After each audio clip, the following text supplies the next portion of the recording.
We're here in Jerusalem, in one of the highest places, the Mount of Ramah. Who is buried here? Samuel the prophet and his mother Hannah. Samuel the prophet is holy to all three religions.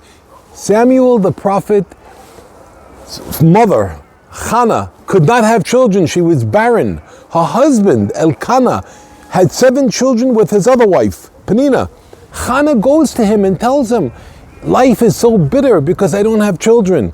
Her husband, Elkanah, says, my love for you is more than those 7 children. That's how much I love you. Well, in the Jewish religion, if a man suspects his wife of being not faithful, she goes to the high priest. The high priest takes one of the holy names of God, puts it in water, and she drinks from it. If she's guilty, within 1 year her stomach will blow up.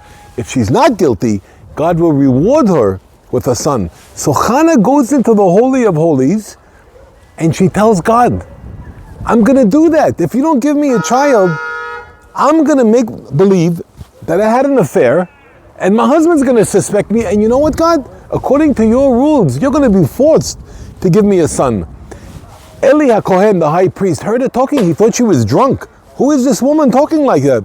She said, no, I'm a broken woman. I'm begging God for help. Eli HaKohen said, I just got a message from God. You will have a son in the next year, Samuel. And she told the high priest, I will give that boy, as soon as he stops feeding, I will give him to you and I want you to bring him up and I want him to be holy for God. That is the story of how Samuel the prophet was born.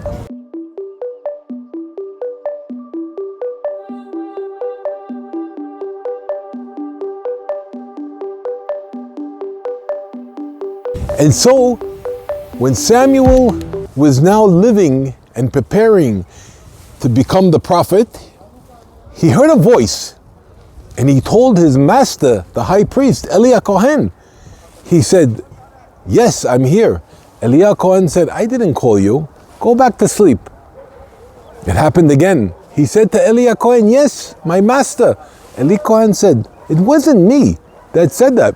But if you hear that voice again, that is the Lord God speaking to you. And you just say, yes, I am here. And that's what happened. The third time, God had the message directly to Samuel the prophet. Afterwards, Eli HaKohen told him, you must tell me what God told you.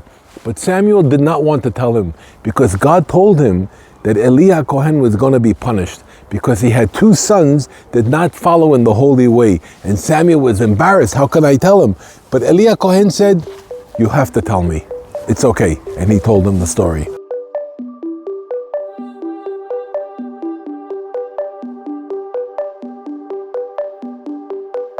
I remember 40 years ago, we used to just drive our car right up to the entrance. But over the years, they made it into an archaeological park, which is free for anybody to come here and pray. It has one of the most incredible views in the world. In these mountains, which I personally have spent a lot of time meditating and praying, there is history that someone that wants to get the light and the vibrations of prophecy, it's in these mountains.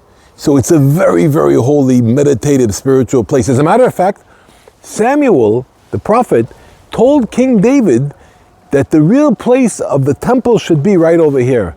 But King David showed him actually that it's in Jerusalem where it's standing now. Anybody that has the opportunity, I've seen people from all over the world. I've seen Muslims from India coming here and praying all the time. I've seen people come from all over the world. This is a very holy place. If somebody wants to come closer to God, this is the place to come here, to take in the energy, to attach themselves to the holy person, and God's presence is very, very strong in this place.